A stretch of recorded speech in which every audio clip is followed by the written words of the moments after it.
are going to show you how you can update your storefront on the Walmart Creator platform. So the first thing we're going to go is to the collections. And so basically what a collection is think of it as like a wish list where you can add a number of different items that are pertaining to whatever topic that you want it to be. So I wanted to kind of just show everyone how you would do that. So we're going to go to Manage Collections.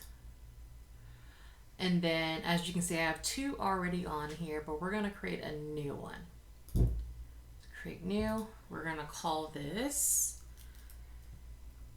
I think I'm going to do this pantry storage, or pantry storage. You can put a description in there. It's not required, but you can put something in there. I'll think of something a little bit later. And then you have the add item. So basically this is where you would add all the links to the items you want to show. So what I'm going to do, and I have over here, is the Walmart website. So the easiest thing that you can do is, let's pick an item that we say is really good for a pantry storage. Let's see. Oh, these little dividers, these are cute. So I'll show you the long way how to do it, and then I'll show you the quick way. So the long way is you have this item here. You would go into the browser and select that URL. Then you would just paste it right here and then hit add item. And so now that item's gonna be on there for that collection that you're creating on your Walmart storefront. So I'm gonna go back and let me show you the quick way. So let's right click on this. Boom, you see this? See where it says copy link? And then you can enter that link here, hit add item, boom. So that way you don't have to go into each item that you like, and you can quickly, go and kind of sort that through, right? So that's what I've been doing for all the things that I like to use when it comes to just organizing, your pantry area. So after you get the number of items that you have on there, you would go ahead and make sure you hit this add to storefront. And one thing to kind of notice is that you can add up to 51 collections. So you can really define and categorize all the different collections that you want to show on your storefront. So we're going to go ahead and hit, click this dial to add to storefront, and then you would hit create.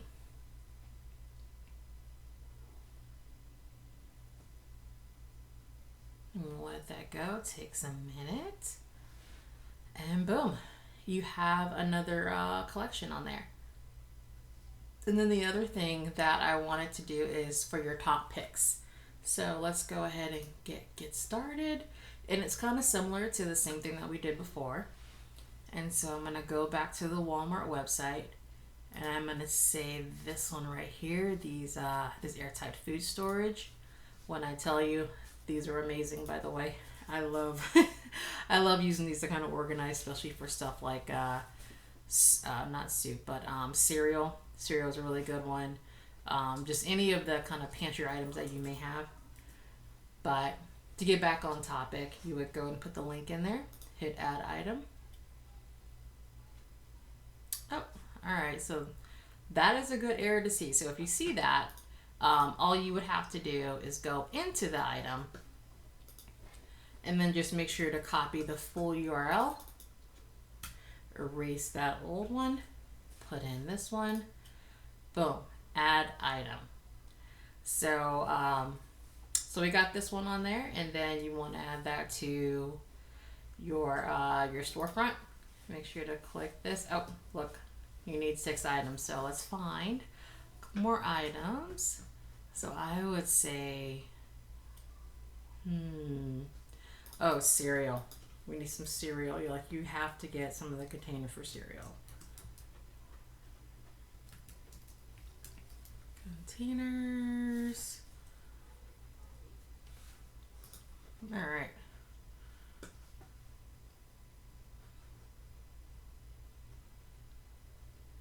Oh yeah, these are cool. And let's actually check these because I like the ones that have the pour tops. So, oh yep, this is perfect. All right, so we're gonna copy this link and put that on there. Boom, and now you have another one. So I'm going to go ahead and select a few more things and we'll be right back. Now added the 6 items that are on our top picks. So once those are all on there, make sure that you do this checkbox, well, the toggle here to add to the storefront, and hit save. And so now that that is saving, you're going to see all of the items on here just once this loads. So boom, there you are. And so one other thing too is if you need to edit or delete a collection, you can just hit the 3 dots up here to do anything. Okay. All right, so now that we have everything on our storefront and this is what we want to set it up for right now, the last thing that you must make sure that you do is hit publish changes. And so once you hit that, it says that it takes about 30 minutes. In my experience, I would say it takes about 5 to 10 minutes to get that done. And then usually they'll send you an email saying, hey, congratulations, your store is published. And then now you have your URL that you can copy and now go to for, to put it on either your YouTube videos or any other place. So you have that information there. So basically, I'm gonna pull it up right here. So this is the storefront, the way it looks like, just going from that URL. Now, mind you, we have not, it has not published, hasn't finished publishing. So we're still not gonna see all the stuff that we created, but this is kind of the sneak peek of everything. All right, so that is how you would go and create your storefront and add your collections and your top picks. If you have any questions, feel free to leave a comment and I will get to them as soon as I can. But until then, like, comment, and subscribe, and I will talk to you soon. Bye, everyone.